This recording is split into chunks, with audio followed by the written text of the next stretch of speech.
Hello and welcome back to the channel. Today we're going to be taking the wheel and drum off of this four-wheeler here. This is my 94 Kawasaki Bayou 300, and we're going to be changing the axle bearing and the seal because it blew out and coated my brake shoes with oil, and they don't work very well that way. It's also hard to keep the rear differential full of oil when it's all leaking out. So we're going to go ahead and get this tire off and the drum off and see what it takes to change the bearing. I believe I've done the bearing in the other side, but I don't remember. I had the whole rear end off of this and a bunch of it apart, fixing several leaks. I don't know if the new parts have already failed on this side or if I never did this side. I don't remember, but we're going to fix it anyway, so.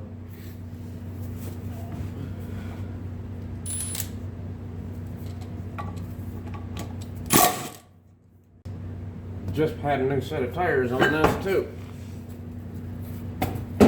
Tried fixing this thing up because it's a little worn out. I've had it several years and I've been mean to it, and whoever had it before me wasn't nice to it either, so it's had a hard life.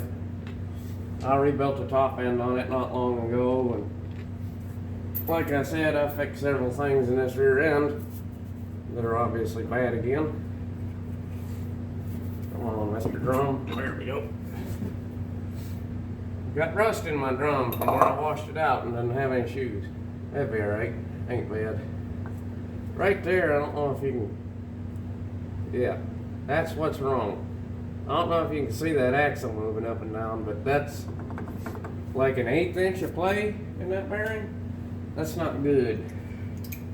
What size are you looking at there? Probably 12 or 14. I'll bring the camera back in just a second.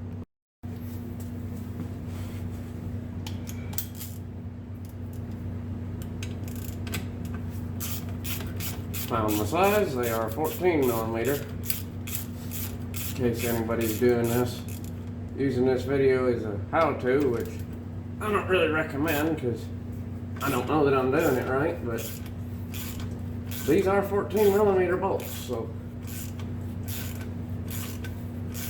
this one's stiff. Now, if you're wondering why there's no shoes in here, it's because when I took it open to look for the problem, I pulled them out so I could clean them. Because they're brand new and I didn't want to buy another set of new shoes. I just figured I'd try and get the oil out of them. I've got most of it out. I think they'll do something. So.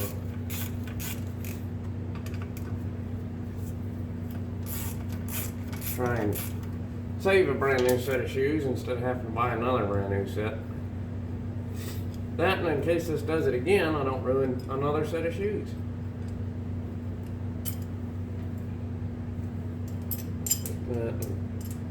Alright, if they're going to fall out, they can just stay like that. What's it going to take to get this guy off?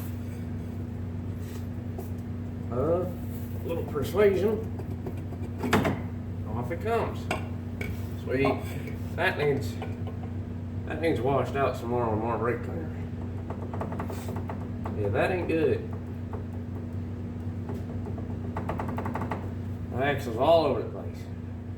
Now, I do remember on these, to get that bearing out, you gotta hammer the axle out. So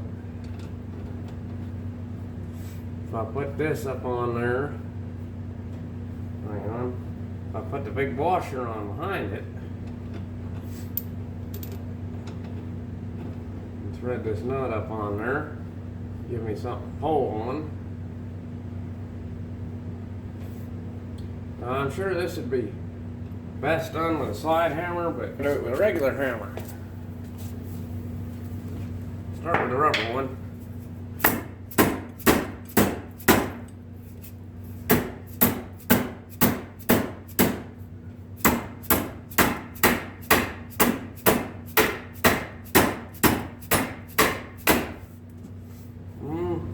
Might be moving. I'm using rubber so I don't screw up my splines on my axle here.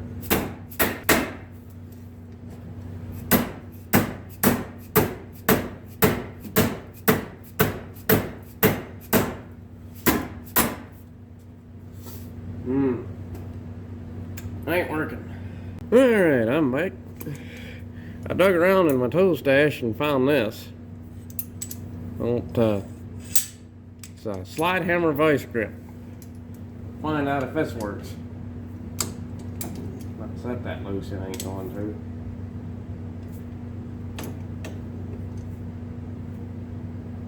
Ooh, didn't get on much. Oh, that's set good and tight. I don't even know where I want to stand for this.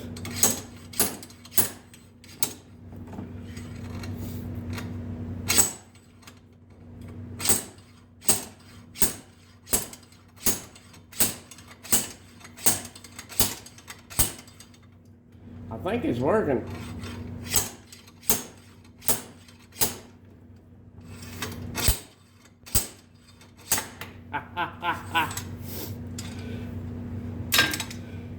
That's great. I don't even know where these came from. I must have picked them up at a flea market or something at one time or another, but I'm glad I did. There we go. One axle and one very worn out bearing. Wonder how bad that's going to be to get up off of this shaft. Probably have to go up to the arbor press for that. But I've also got a seal. I have to get my flashlight. Got it right here. Gotta get this seal out too. I don't remember how that come out on the other side, because I'm pretty sure I did this job on the other side. See, clear into the diff. Looks good in there. No rust or nothing. I don't remember how the seal comes out exactly, but I have an idea. That involves the slide hammer vice grip again. I'm gonna get a crow's foot. They're just a bar with a little foot down off them. Hook that up in there and try and slide hammer my seal out. Maybe. Alright, got the crow's foot attached to the vice grip with the slide hammer. Oh, this is ridiculous. Might have to get my smaller one. Yeah, I'm gonna have to get my smaller crow's foot. Try this little one.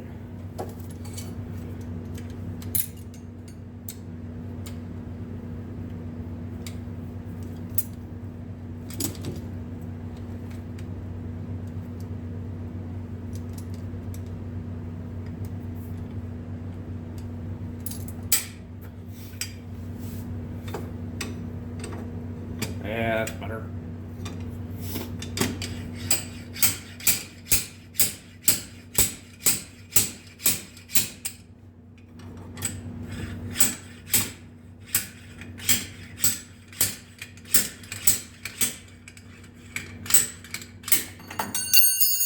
Yeah, I figured that was coming. I don't think this is moving yet. Yeah, we'll try that. Well, there's a rubber piece. Is that the seal? Yeah, there we go. There's the seal. I think I was down in behind it trying to pull out the seal race, or bearing race, which is non-removable on these, so that wasn't going to happen. Oh yeah, that ain't bad at all. I didn't screw it up, so give that a good clean out with a rag and put the new stuff in. I'm gonna go up and try and get this bearing off this axle shaft. I'm probably not gonna record that because I'm gonna guess it's just gonna be a lot of sketchy in the arbor press to get it up off, but I'll go get that pressed off, get the new one pressed on, and start putting this back together. So I'll bring y'all back in a couple of minutes. Alright, I brought y'all up to the bench. As you can see, I've got the old bearing off, but I've got an issue. Now that might not seem like an issue to some of you, but that's supposed to be a press fit. I shouldn't just be able to push that up on there. Now the problem that creates, I don't know if you can see it. See the inner race is spinning on the axle, not the bearing spinning? Yeah. That's just gonna eat the inner race in the axle. It's not gonna, the bearing's not gonna do anything. So, I don't think that was caused by pushing the old bearing off. And for anybody interested, the bearing goes off this way. So make sure you press on the axle accordingly. You'd want to be, if you've got it in the arbor press, the bearing surface, this side of the bearing wants to be against your table, and this wants to be against your push head. So it'll push the bearing off that way. So yeah, this should not just slide on there. I mean, it slides on there all stiff, but nowhere near enough. So I have to figure out how to fix that. And that is the right bearing. That is the bearing from Kawasaki for this axle. So it's the right bearing. I just got to figure out how to make it actually press on there like it's supposed to. Otherwise, I might have to get a new axle, because that's just going to ruin the race and the axle. But I want to try and figure something else, something out on this, and I'll bring y'all back when I do. Alright.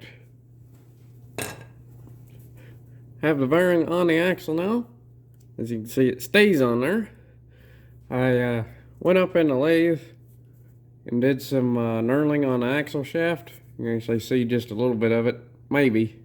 They're out at the edge, but that knurling, you find it on a lot of tool handles, such as this. This is very heavily knurled.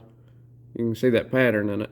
And that probably isn't even knurling. That's probably forged on a pair of handle pliers. But basically, knurling gives you that, gives you this pattern. Yeah, gives you this pattern. You can do it in round-handled tools and stuff, like on a ratchet or something, to give you more grip. But where the grooves are indents, everywhere that's not a groove is a protrusion. And when you knurl, all the metal that's pushed in next to it in all those protrusions, it pushes out, and the diameter actually gets a little bit bigger.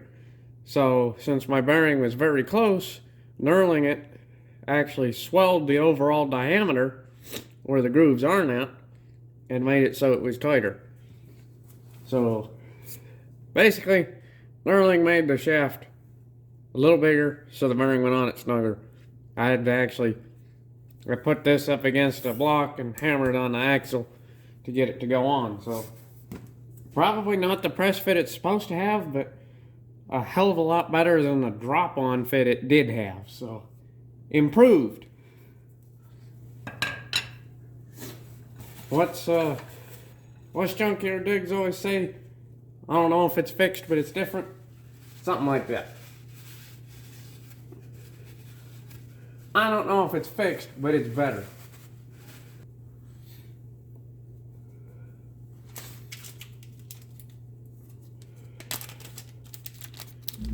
Got a brand new, clean, fresh, untorn, undamaged seal.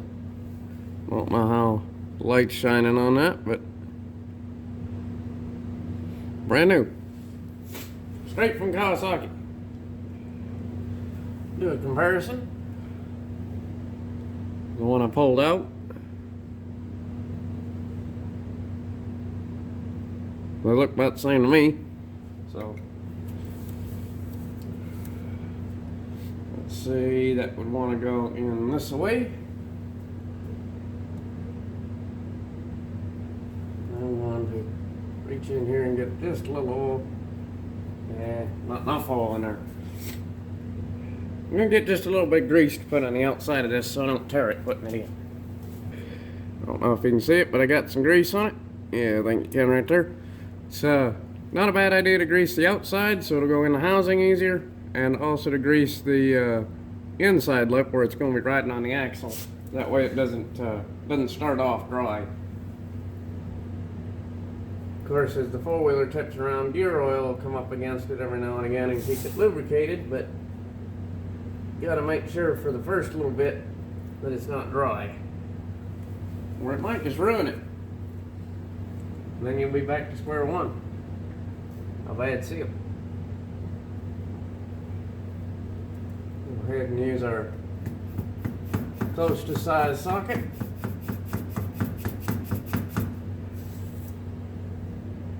Looks like it's going in there fairly straight. We're going to need to tap on it a little bit more up at the top.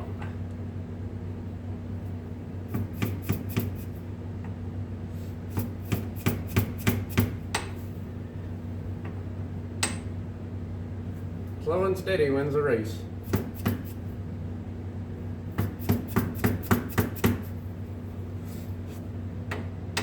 Gotta push on the top a little more. A little bit. Wait, put that. Put it this way.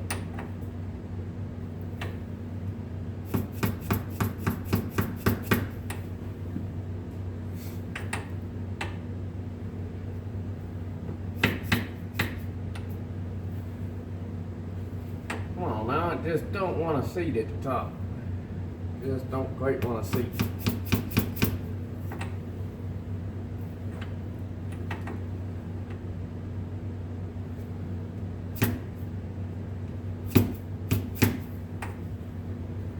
Come on now. What's going on is the seal's tipped just a little bit. You know, if that's flat, it's like this. Ain't much, but it's just not quite setting down at the top. So I'll keep tapping on it a little more, I'll get it.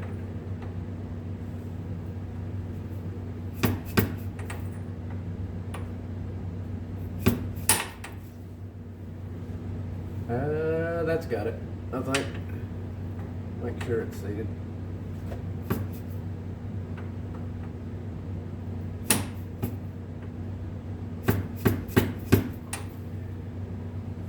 Yeah, that's got it. Now it's seated all the way. And for anybody curious, 1 1/8" is the socket size that will drive that seal in. This socket's pretty old. All it says in it other than the size is US. Well, it'll install that seal great. So, okay, seal's in. Time for the axle. Take him here and wipe it off.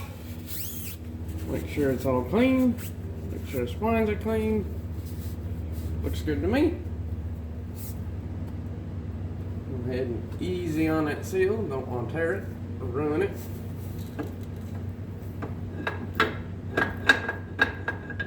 There we go. Okay, now I got to get something that'll push on this outer race and drive that in there. You don't want to hammer on this because it'll just pull the bearing this way, and you don't want to hammer on the inner race because it'll damage the bearing. So I'm going to find a piece of pipe or something that'll put up against this outer race, and that way I can drive it into the seal, or not into the seal, into the housing. I've got these. This one is shrunk, this one is not. Right. Yeah, that'll work great.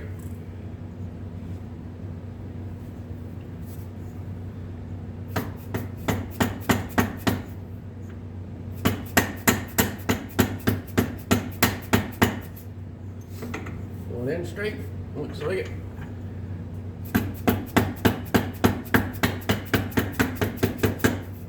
I use the rubber hammer whenever possible because you're less likely to tear stuff up. But Sometimes these bearings are tight enough press fit, you will have to use a metal hammer to get them to drive. This one, it's taking a decent wallop, but it's driving in there with a rubber one. There we go.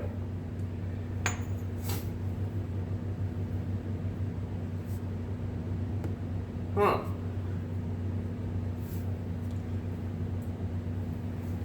It's squeezing a little bit of grease or something out. It's bubbling.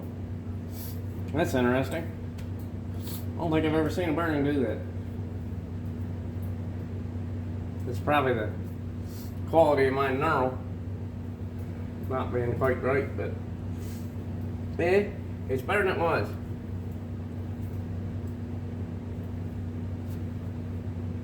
Yep, turning the whole rear end, so alrighty. That is the bearing end, the seal end. Now the backing plate.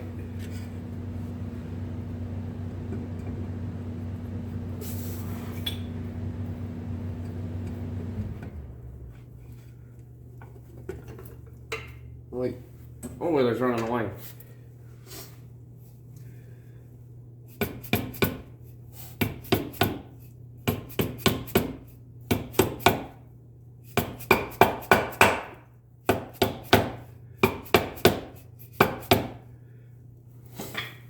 They got it lined up. Yeah, I lined them bolt holes up perfectly. Couldn't have done that better if I tried. This little plate retains the bearing in so it never comes out. And since the axle can't come out without the bearing coming out, it in turn makes sure your axle never comes out. That way it doesn't play a Chevrolet C-clip and have the wheel fly out on you at some point. This is what I want. I think there's something wrong with that bolt, because I believe it was in a different hole earlier and it was stiff. That's alright. Anti-back out. It's like thread locker. Make sure it'll stay in there. I'm going to pull this down in a cross pattern and make sure it seats the backing plate all the way, because I don't think it was. Yeah.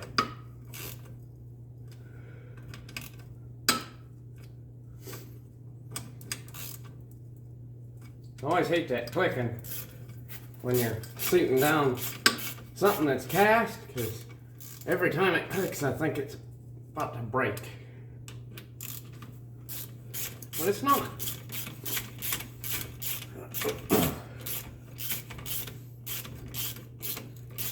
Come on, bolt. There you go.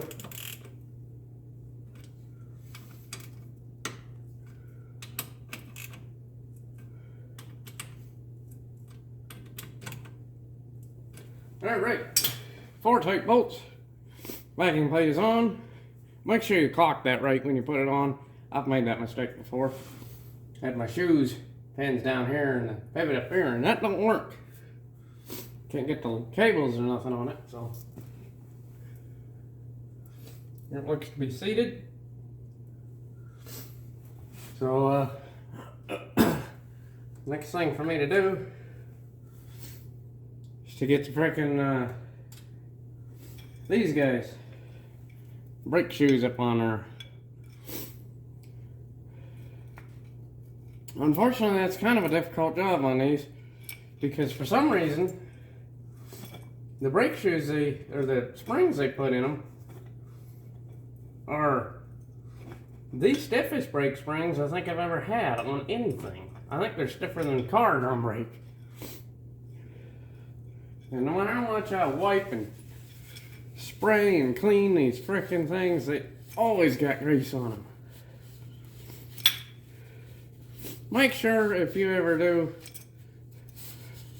the shoes in your rear drum on your four-wheeler, make sure the axle seal's good, because it's a mess to try and clean up a brand new set of shoes when it's oily and greasy.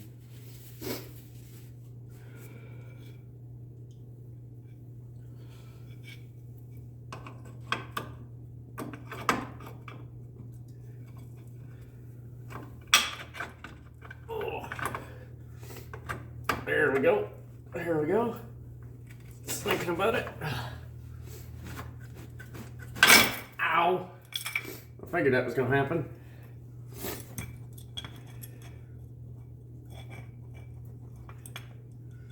And every time one of the springs has got to pop loose, then you got to fight him back up in his hole. And then by the time you get him in, one of the other ones is trying to fall out. Oh, I hate these stupid springs. They're terrible.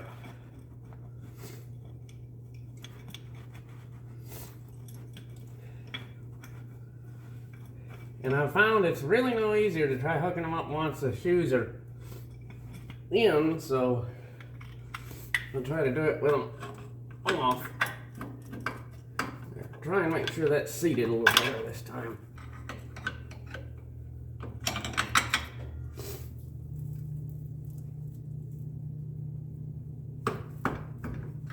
There we go. Now I'll give it a couple.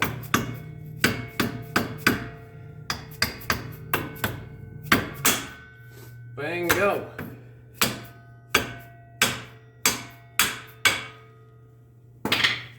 There we go.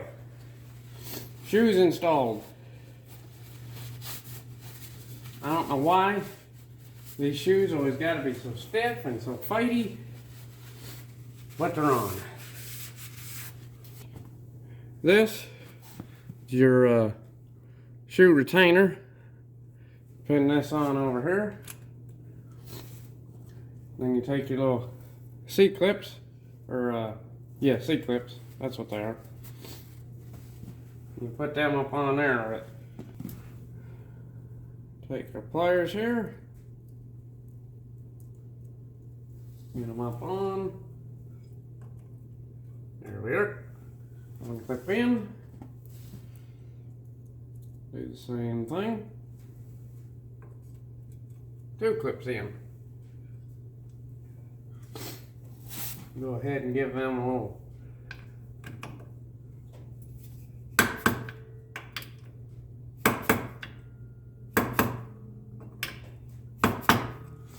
tap, make sure they're seated. They are. Alright. Drum, wheel, done, I think. Well, I gotta hook that up, but that don't take much.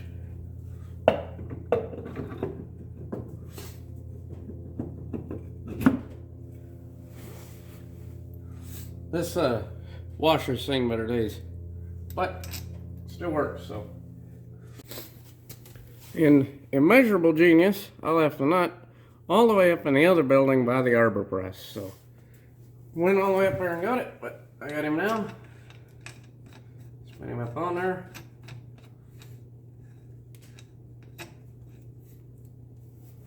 We have the impact.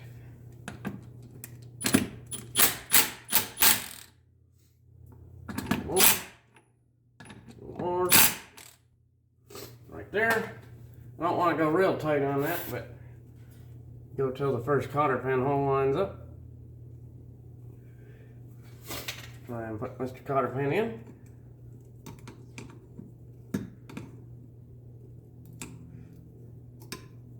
A pair of side cutters works good for pulling cotter pins. Just don't squeeze too tight or you'll cut them off. But the jaws actually dig in a little bit so you can pull them. But now that's in there, nut can't come off. Get the wood out of the way. Some of this other stuff out the way. We'll go ahead and I guess I'll hook these up first. It'll be easier with the tire off. Alright, got them all hooked now. Pull them into adjustment.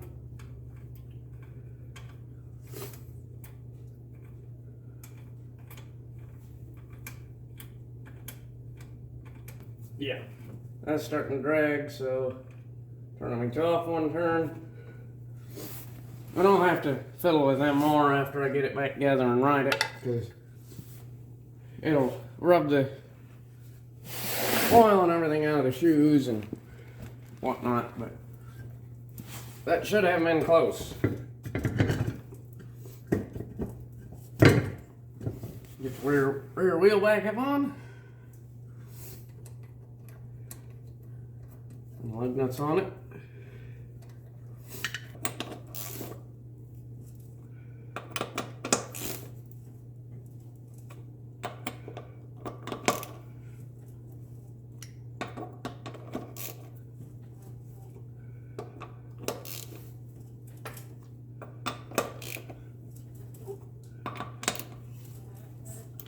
Alright, and for the final piece, center cap. Alrighty, I believe that is the rear brake drum done. So, I guess that's going to do it for this episode. If you've enjoyed watching, keep an eye out on the channel. There'll be more videos coming sometime. And if you didn't, go find somebody else to watch. Bye.